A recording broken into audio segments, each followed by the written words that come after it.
वहां पर किसी बात की कमी नहीं थी, क्योंकि राजा स्वयं शक्तिवान थे और धार्मिक प्रवृत्ति के थे। वह इस गुणवाना की भैया के पुजारी थे।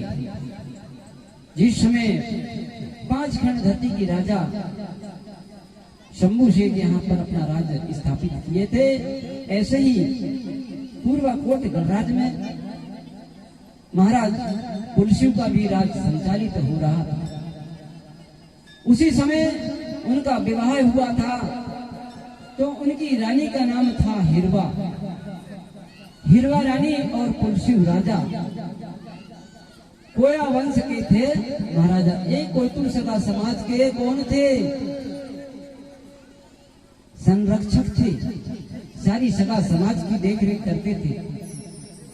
उनको बहुत चिंता रहती थी कि मेरी सगा समाज में किसी प्रकार की किसी को दुख तकलीफ तो नहीं होती, किसी के घर में खाने पीने की कमी तो नहीं है, किसी के घरों में किसी प्रकार का कोई दिक्कत तो नहीं है। ऐसा करके और राजा पुलसु अपनी प्रजा की रोज समीक्षा करता था, लिया करता था, पूछता था कि भाई आपको कोई प्रकार की तकलीफ तो नहीं है।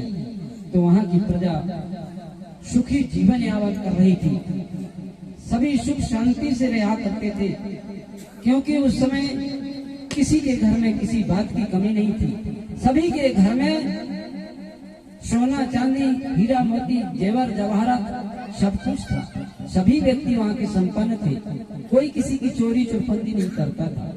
इस प्रकार से वह पूर्वाकोट की जनता जो है, वहां की जो प्रजा है, अवन शयन से बड़े सुख और शांति से अपना जीवन को चला रहे थे। साथियों, उनको पता था कि सुख सेवा से ही दुख मिटता है। अगर सुख में अगर सब लोग रहते हैं तो दुख की चिंता नहीं रहती। अगर कष्ट होता है तो फिर वहां पर सुख भी मिट जाता है। भाइयों, क्यों मिटता है? क्योंकि उनको फिर चिंता हो जाती है, अपने घर में अगर किसी की कोई प्रकार की हानि हो जाए या किसी के घर में कोई प्रकार की मुसीबत आ जाए, तो फिर सुख से चलने वाले भी दुख में उलझ जाते हैं। इस प्रकार से वहां की जो प्रजा थी वो सुख शांति से रहती थी और सबको भरोसा था। सब फड़ापेन के पुजारी थे। फड़ापेन माने इस धरती गंगोदाई के सभी पुजारी थे और धरती के गीत गाया करते थे और प्रेम से सुख से अपना जीवन को संचालित करते थे। जन्म मरण सब जीव व्यापी, सेवा से संकट सब तर जाती। जन्म और मरण आज से नहीं हो रहा है, ये आदिकाल से जब से और इस जगत में जीवों का अवतरण हुआ है, उसी समय से जीव पैदा लेता है और मरता है। और भगवान का रूप विकराल है, जिसका कोई नापतोल नहीं है। वह अजर अमर अविनाशी है, जिसे हम भगवान कहते हैं। और जिस भगवान ने यहाँ उपाधि लिया है, जिस भगवान को दूसरे लोगों ने, गैर धर्म के लोगों ने भगवान कहा है, उस भगवान की भी मृत्यु हो गई, वह भी यहाँ नहीं रह पाया। तो वह भगवान जो हमारा अजर अमर है, जिसे हम बड़ा दो बड़ा पैन कहते हैं, वही भगवान है जिसकी मृत्यु नहीं होती। सदैव वह अपना कार्य से लगा है। जैसे आज हम बात करें, भू आने भूमि, गा आने गगन, वा आने वायु, आ आने अग्नि और ना आने नीर। ये कितने तत्व हो गए? 5 तत्व हो गए। तो 5 तत्व बिल्कुल अजर अमर अविनाशी हैं। ये कभी मरते नहीं, इनका कभी मरण नहीं होता। समय समय से वातानुकूल अनुकूल हो जाता है, कहीं अचानक ही अगर इस धरती में किसी प्रकार के, जैसे हम आज भूकंप कहते हैं, ऐसी घटनाएं जब घटती हैं तो यही हमारी धरतीदाई फट जाती है, और जब फट जाती है तो उससे गैस निकलती है या लावा निकल जाती है, आगे प्रकट हो जाती है। तो यह हमारा भगवान का स्वरूप कोई नाप तोल नहीं कर सकता। इसका रूप ही बड़ा विकराल है, बड़ा अजर है, अमर है, यह कभी मरने वाला नहीं है। जैसे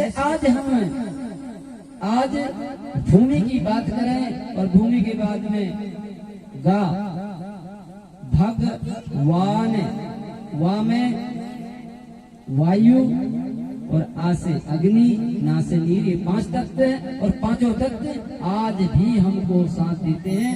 अगर हमारा शरीर भी 5 तत्वों का ना होता तो हम भी जीवित नहीं रह सकते। मान लीजिए हमारे शरीर से अग्नि तत्व चला जाए, यानी हमारी जिस दिन आंखें फूट जाए तो हम अंधे हो जाएंगे। इसी प्रकार से अगर कोई हवा, वायु चली जाए तो हमारा 4 तत्व कुछ नहीं कर पाएंगे, हमको मरना पड़ेगा। इसी प्रकार से अगर हमारे शरीर में पानी की कमी हो जाए, यानी रक्तचाप न चले, तो हम बिल्कुल इस दुनिया में ना रह पाएंगे। फिर क्या बचेगा? सिर्फ मिट्टी बचेगी। इसलिए हमारे गुरुजनों ने और बाबा कुपार ने सर्च किया है कि भैया भगवान तो यही है जो आज हमको शक्ति प्रदान करते हैं, हमारे रोम रोम में कड़कड़ में वास करते हैं, यही हमारा भगवान है और कोई भगवान नहीं। और दूसरा भगवान जिसने माता पिता ने हमको जन्म दिया और इस दुनिया का दर्शन कराया, वो हमारे भगवान है। और गुरु भगवान जिससे हमें ज्ञान मिला, वो भी हमारा भगवान है। इस प्रकार से मेरे बच्चों, इसका जो सर्च किया वह एक वैज्ञानिक था। कौन? बाबा पांडितारी कुपाल लिंगो, धर्मगुरु, जिसने हमारे समस्त रिश्तों नातों को बनाया।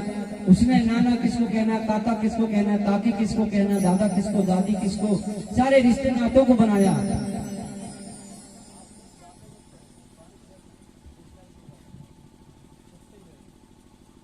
इस प्रकार से उन्होंने व्यवस्था बनाकर दिया। तब से हम जान रहे हैं कि यह हमारी दादी है, यह हमारी नानी है, यह हमारी चाची है, हमारे चाचा, हमारे काका, काकी, नाना। इस प्रकार से सब रिश्ते बनाकर किसने दिया? बाबा कुपार लिंगों ने। अब आगे की बात सुनिए। राजा वीरसाय अत्राम जी और गुरु विक्रम देव के मुखारविंद से उस महान गौड़ी धर्म के संस्थापक गुरु पांडितार कुपाल लिंगो धर्म गुरु के जन्म की चर्चा करते हुए विक्रम देव कहने लगा, किससे? राजा वीरसाय अत्राम जी से, जो चांदागढ़ के कौन थे? राजा थे वीरसाय अत्राम जी, जिसे आज चंद्रपुर कहा जाता है। सुनो वीरसाय, और यहाँ बैठी हुई सदा समाज, एक समय की बहुत पुरानी बात है, जिस समय समस्त प्रजा एक ही गौड़ी धर्म को माना करती थी। जो आज अपन बोलते हैं कि ये एसटी वाला है, ये एससी वाला, ये ओबीसी वाला है, उस समय ये सारी व्यवस्था नहीं थी। सारे लोग एक ही मानते थे, सारी प्रजा एक ही समाज, एक ही जाति थी। आज तो कई जाति, कई विभाजन हो चुके हैं। जाति मनुष्य की नहीं होती भाई। अगर जाति मनुष्य की होती तो उनके अलग अलग भेद होते। सिर्फ बाद में समुदाय बनाया गया है और जातियों में विभाजन कर दिया। मनुष्य सब एक से हैं। भगवान ने मनुष्य को जो बनाया है तो कैसे हैं? सब एक से हैं। चाहे वो कोल हो, भील हो, किरात हो, तेली हो, कुम्हार हो, चमार हो, भंगी हो, बसरो हो, सबके 2 आंख, 2 कान, 2 आंखें, ये सारी चीज व्यवस्था, दो पैर, सब भगवान ने मनुष्य को मनुष्य बनाया है। लेकिन सारी भेद यहाँ पर 5,500 वर्ष के पहले कुछ नहीं था। इसके पश्चात ये सारी व्यवस्थाएं हो गई, जिसे आज हम मनु व्यवस्था कहते हैं। बाहर से आर्य लोगों का जब हमारे यहाँ आगमन हुआ, उन्होंने जाति की व्यवस्था कर दिया, जबकि जाति मनुष्यों में नहीं होती, प्रजाति होती है। प्रजाति का मतलब एक नर और एक मादा, एक माँ और एक बाप, है कि नहीं? इन्हीं को सल्ला और गांगरा शक्ति कहते हैं, यानी धन और ऋण। जब तक धन और ऋण का संयोग नहीं होगा तो किसी भी जीव का जन्म नहीं होगा, चाहे वो कीट पतंग क्यों ना हो, कोई पशु पक्षी क्यों ना, कोई जानवर क्यों ना हो, सभी में दो प्रजाति मिलती है। उसमें नर मादा होते हैं। और जाति किसमें होती है? जाति जानवरों में होती है। भैंस अलग होगी, गाय अलग होगी, घोड़ा अलग होगा तो गधा भी अलग होगा, हाथी अलग है तो ऊंट भी अलग है। ये देखो प्रजाति हो गई ना उनकी। ये कितनी जाति है उनकी? अनेक जाति है। लेकिन मनुष्य की कोई जाति नहीं, मनुष्य सब एक सा है। इस प्रकार से मेरे बंधुओं, इस बात को सर्च किया, किसने किया? बाबा पानीपारी गोपाल लिंगो धर्मगुरु ने, और बड़ा सोच विचार किया। और उसी वक्त की बात है जहाँ पर राजा वीरसाय अतराम जी राज कर रहे थे, और उनके गुरु थे गुरु विक्रमदेव, जिनसे सारी चर्चा चल रही है कि गुरुदेव इसे गोंडवाना क्यों कहते हैं? तो गुरुजी उत्तर देते हैं, सुनो राजा वीरसाय, जो यहाँ की प्रजा इस भुइया में रह रही है, इसी क्षेत्र का, इसी गंडोदीप का नाम गोंडवाना है। सबसे पहले इसको गोंडवाना ही कहते थे। उस समय यहाँ पर अपार धन था। जब इस देश को गोंडवाना कहते थे, उस समय अपार धन था। 52 57 परगना में और राजा महाराजा राज करते थे, तब इसको गोंडवाना कहा जाता था। जिस समय यहाँ पर आर विदेशियों का आगमन हुआ, उनकी नजर पड़ते ही उन्हें छल कपट करना कर करके उन्होंने हमारे राजा और महाराजाओं को भी मरवा डाला, और यहाँ का धन लूट लूट करके उन्होंने अपना बना लिया। इस प्रकार से मेरे बंधुओं, हमारी यह कोई प्रेम गाथा कथा सार कहती है। बहुत समझने की और सोचने की जरूरत है कि जब हम उस समय के यहाँ के राजा थे, आज रंग क्यों हुए, और हमारी अनेक प्रकार से लोगों ने दशा को बनाया था। लेकिन अचानक पता नहीं उस आदि गुरु ने कैसा ज्ञान, कैसी शक्ति, कैसा सपना हमारे दादा आचार्य मोतीराम कंगाली जी को दिया, जिसने हमारे लिए साहित्य बना दिया, इतिहास दिया।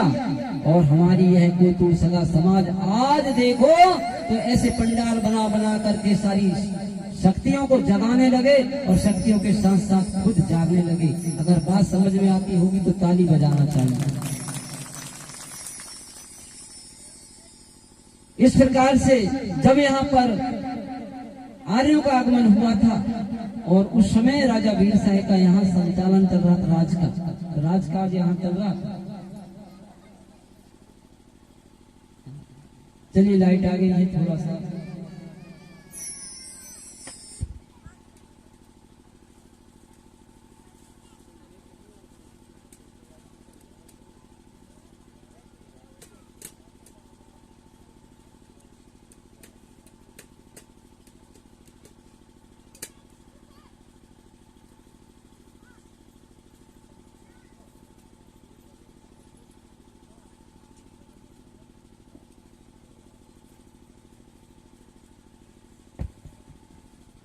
हेलो, बोलिए प्रकृति शक्ति फड़ा पेनता।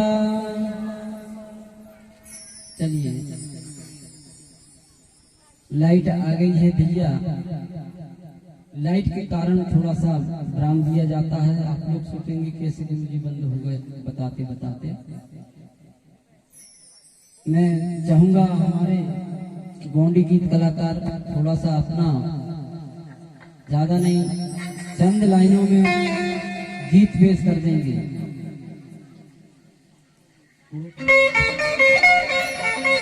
ज्यादा लंबा नहीं खींचना, थोड़ी सी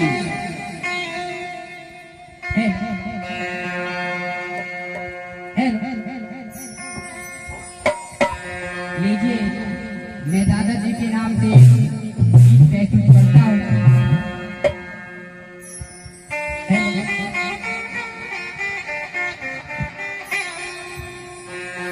धन्य हो आए गाँव तुम्हारा, कि धन्य भये नर नारी, और धन्य यहाँ की पावन माटी, जहाँ की महिमा है देखो निराली।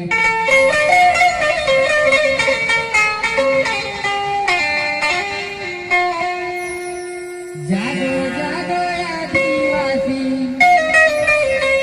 धर्म गुरु अब जगावत है, जगावत है, जगावत है। घर घर बड़ा देव की जो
Thank you.